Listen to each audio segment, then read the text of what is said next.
This video is sponsored by teen pregnancy.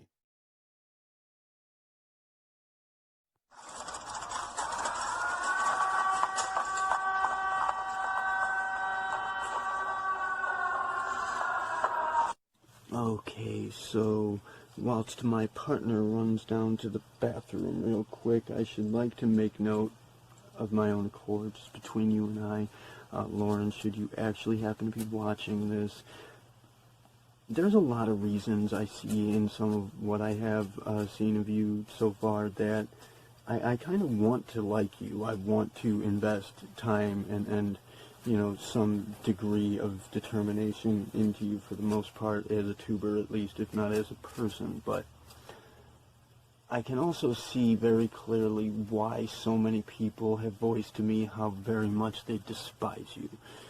And I mean, it's just, I'm really sorry. I'm not trying to be mean. I mean, I guess that's the point. I am kind of trying to be mean here. I am being mean here to you, for reasons that really don't belong to me, and I'm going to go ahead and call myself on my bullshit for that, and sign off on that accord. I'm going to change my mind, make a better decision, because I do in fact have the power, the responsibility, and the capacity to go about doing that at any given point in time.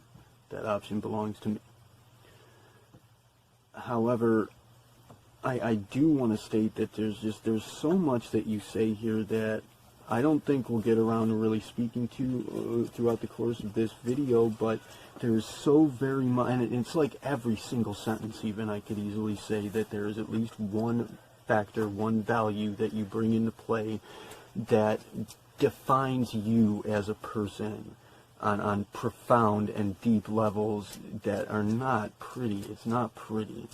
And I'm going to do my best to try and elucidate some of this for you, because I'm sure that we'll be returning to you at some point. You are, in fact, one of the bigger characters so far in the story of this channel. We just haven't gotten around to actually speaking of you yet, but here we are. It's a pleasure to meet you, sort of. I hope that I'm not coming across as too much of an asshole. I'm cocky tonight. Right, you're an asshole. I'm a little overwhelmed. But that's cool. I think a big thing too, like I've said just in this video so many times, is that tribalism is a really big factor with just awfulness. You know what I mean? Awfulness. Like awfulness. So many like social problems we are having as a human race. We're having such a hard time conquering because of tribalism. Yeah. And I'm not talking about, you know, specific things like religion or whatever. Just the tribalism, the team picking, the war, the imaginary opponent. Partisanism. Yes. Partisanism and or it's such a narrow lens through which to, you know, to look at your fellow human beings and learn about and identify them by. You can't just walk around identifying everyone by blue shirt and red shirt. Right, and you're missing actually, so much of humanity by doing that. To touch on some of the more recent events involving our more centered community, as it were, with the atheists and all them peoples, I'm going to go about perhaps explaining this in such a way as to say that what we're dealing with here, the actual problem in play, is not necessarily this partisanism, tribalism, you know, cultism, or what have you, whatever you want to call it, because that's natural, that's everyday shit, that's every fucking, just about every consideration you make is going to place you in some camp or another, to some extent or another. However, but it's not as extreme, I feel like. Well, that's what we're actually dealing with. The real problem in play here, the actual factor or value that is presented by the real enemy, as we're calling it, the ANE. It's just a generic name we came up with to give an example of what it is. Is not, it's very much like the atheists dealing with theism, but some of them, the smarter ones, the more respectable ones, refusing to identify as being anti-theist. Ultimately, this is a matter not of partisanism or tribalism, but a matter of sticking to an anti-neutrality premise. It doesn't matter what side you're on. You just don't want to be neutral. You, for whatever reason, you refuse to accept the consideration that, in fact, we do need to be working together in order for us all to be successful, and we do all need to be successful. If any of us fail, we all fail. I think the funniest part about this whole thing, the whole tribalism problem and how it's getting so extreme, the funniest part to me, and I just chuckle about it because it's so ridiculous, is that everyone thinks that everyone else is an extremist when really there's like not that many. You know what I mean? Like, of course there are extremists out there on either side of the fence and in the middle too, but like I said earlier, extreme means a small portion. Like, giant percentage of people are usually in the middle somewhere on the scale within their beliefs and their tribalism, but yet everybody thinks that the other is some extremist. But right. Really there's not that many extremists. That's why it's called extreme. And I think it's so funny. That is I mean, you can say so that, and funny. that's of course what the word is meaning to suggest. That's what the term was created to imply and what it originally meant to express. However, we are rapidly growing towards a point wherein extremism is becoming the ordinary, everyday.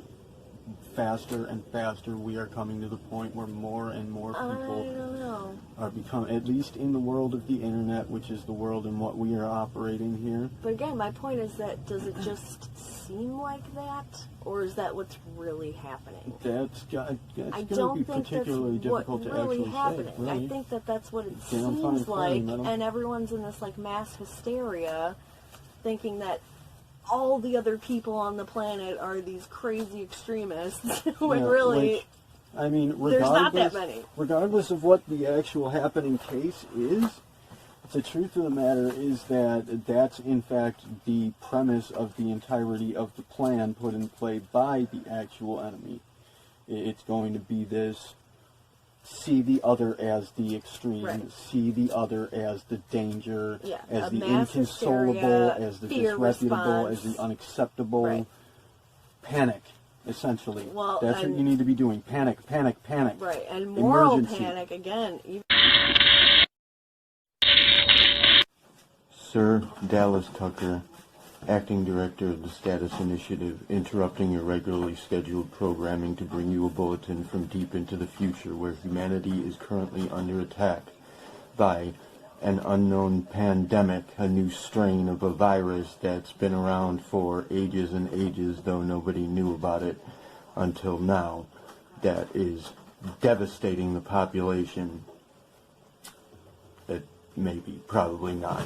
I'm actually not sure what the overall effect of the pandemic is having, and I'm pretty sure that this video, having contained items such as the word pandemic or epidemic or virus or some such shit, is going to be deferred to some extent. It's going to be, the algorithm will not engage it. I guess that the algorithm as it stands is currently programmed to try to block out anything that speaks to this for whatever reason, which is, that's a big indicator right there. You want to ask yourself why it would do that. I guess they're also demonetizing any videos for monetized channels that have such words, such tag words in their tag word listing or what have you. But my boss, and this is my boss, like the only person in the world that is actually supervisory to me in any realistic way. She has been urging me to speak on this, to do a video regarding this, because she feels it's important, and Indeed, of course, it is important, although I would like to make note that it is just a differing variation of the same thing we've seen over and over and over again so many times at this particular time for whatever reasons. It speaks overall to politics, which is why we're cutting it in here with this video, because it applies in various ways. Politics is going to be the key factor here. Our political arrangement as regards to government is going to be a key factor in what's happening right now, and perhaps coming to a conclusive understanding as to why. B, the quarantine factor. This political overview that this young lady is presenting, that we're looking at here, which is, and in case I would not have mentioned it by now, that's way back in the past. That's from a long time ago we did that video, and I'm just getting around to putting it up now, wherein I'm coming from the future, which will probably be interacting with me from the present, which is going to be the past by now. Time travel, wacky. Anyways, this quarantine factor, that it's political endeavor that she has, this political, I don't know what to call it. It's a general capacity, really. It's her function. It's her programming. You'd say it's a paradigm or a context in which she lives, and nothing quite fits the bill on that one, because it is indeed going to be the fundamental value applied to her everything. It seems that's her sight. Those are her eyes. This political consideration. That's what she's seeing. That's the spectacle she lives through. Her very experience is going to be filtered through that consideration. Everything is a political factor. Everybody is tribal in some sort or another, partisan. Everybody is a part of some group or another. One stands against the other. They're all contradictory. They're all, what's the phrase? They're all mutually exclusive. So that in and of itself is a quarantine factor. And what we see with this pandemic, this epidemic, people being quarantined, that it is coming into play as, from my view, what I'm seeing, my view, my context, my spectacle is the first-person value spotter's spectacle. I'm seeing the metaphysics in play. I'm looking at what I believe to be the meaning behind the reason, or the reason behind the meaning, whichever way you look at it, doesn't matter, comes to the same conclusion, that this is a presentation by the world, is presenting to us this obstacle. It's showing us this is the enemy. There is quarantine in and of itself, that we quarantine ourselves, that we quarantine different factors or different factions, that different groups are blocked off from one another, racism, sexism, radicalists, extremists, are quarantined within the quarantined faction of whatever community they are extreme of. It's an isolation syndrome, really. This division complex is in play, and that's always the best way to sum it up, is to come back to the division complex, and we can go ahead and dub it the A&E by extension, because the A&E, the algorithm for negative engagement, essentially is meant to indicate that there's a programming that maintains and reinforces this, that is active in the conquest of division. We have this programming that play these like subroutines in our very innate human programming that play upon very simple factors like the fight or flight mechanism, the mechanism of disgust, which comes back to where people are coming up with the term phobia and misusing it all over the place, like with transphobia or what have you. Homophobia even is a gross misuse of the term. It doesn't play at all. It doesn't even make any sense to make use of it in the way that they do. However, of course, I would like to indicate that at one point, ContraPoints, our good friend, is that we don't know her, she hasn't responded to us, but our dear friend ContraPoints, she actually made sense of that to some extent at one point, in suggesting that you have a disgust. There's an element of disgust in hating people if you hate a certain type of person, like if you hate transgender people, which again is not really, there's no way to go about gauging that. If somebody doesn't outright state that they are hateful towards somebody, there's no real way of gauging their emotional value towards them. But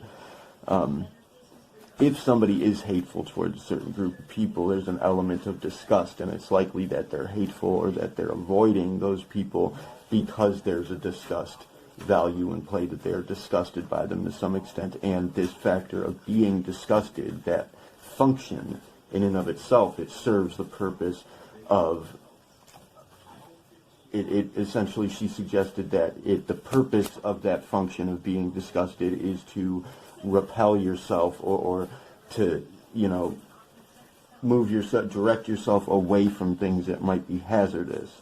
So in a manner of speaking, hating somebody, being disgusted by somebody, or having disgust for somebody translates to being afraid of them, because it's a fear response in your biology, causing for you to be disgusted by something that may be harmful for you, such as rotten foods. That was a really good one, and that actually fits, it actually plays, it actually works. So ContraPoints, and ContraPoints alone, Madam Natalie Wayman may go about using the term transphobia as she pleases, because she has, to some extent, an understanding of what the fuck it actually means. Others who are misusing it all over the place, saying that anybody who even so much as disagrees with a certain community is phobic of them. You people are making yourself look like asses. You're fucking up our language. Just please fucking stop. Anyways, back to the quarantine factor. So that's going to be one of the the avenues by which people are going about quarantining themselves. Is, remember, we're dealing with the psychological environment, the psychic environment, the values in play, the factors that maneuver us as people, the mind of us, our soul, soul mechanics. So essentially, that quarantine in and of itself, the very concept, the very factor of being quarantined, being isolated, being divided, that's what we're fighting against. Now, of course, be safe as regards your health. Wash your hands, all that shit. I have to wash my hands all the fucking time. Obviously, I work in the medical field, so I have to wear the mask too. So I don't know. Wear the mask if you feel it makes you safe. It really doesn't. It's not going to help you at all should you actually come in contact with this particular illness, which may or may not be around for you to run into. But be safe, wash your hands, wear a mask if you feel it helps. Who knows? It might do time. It might avoid you like spitting on somebody or some such shit. I don't know. But as regards this actual quarantine factor, that value in play, don't be afraid of each other, and don't be afraid of this. Any spotter would have seen shit like this coming. It happens in cycles. This is going to happen. All of this has happened before. All of this will happen again. It's nothing new, and it's nothing to be scared of. So don't be afraid, and don't fucking shut people out. That's what we're working with here, and that's what we're trying to get at with this particular young lady who is active, operative in her own right, in such a way as to go about causing for these quarantine factors to come into play all over the place. She's a huge proponent of this political isolation, division complex, quarantine ideology, and she's pushing it hard, and she's pretty damn good at it. It's a kind of a dangerous person, actually, this Madam Lauren Chen, should you actually be watching. We're going to go ahead and consider you a petty hazard, at least a hazard in play on the field, and so while that merits you a certain degree of respect on our part, it also means that we're going to have to get you out of the way at some point. So, sorry, I guess. Anyways, that's that. This virus that's going around, it's very peculiar in the way that it behaves and in the way that it functions. Fundamentally speaking, it's, I guess it is destroyed, maybe eliminated, or at least it's rendered inert by sunlight, which that's a particular value to make note of, and it targets older people, like say above the age of 60 or so, And I do believe that it's, for the most part, not even active in younger people below the age of 19, is what my doctor tells me. Of course, we've seen cases of it infecting people under the age of 19, but at the very least, I don't believe it's actually dangerous to them to any realistic extent. Like, it's not actually damaging. It's just like getting a cold, more or less. Maybe the flu at best, but or at worst.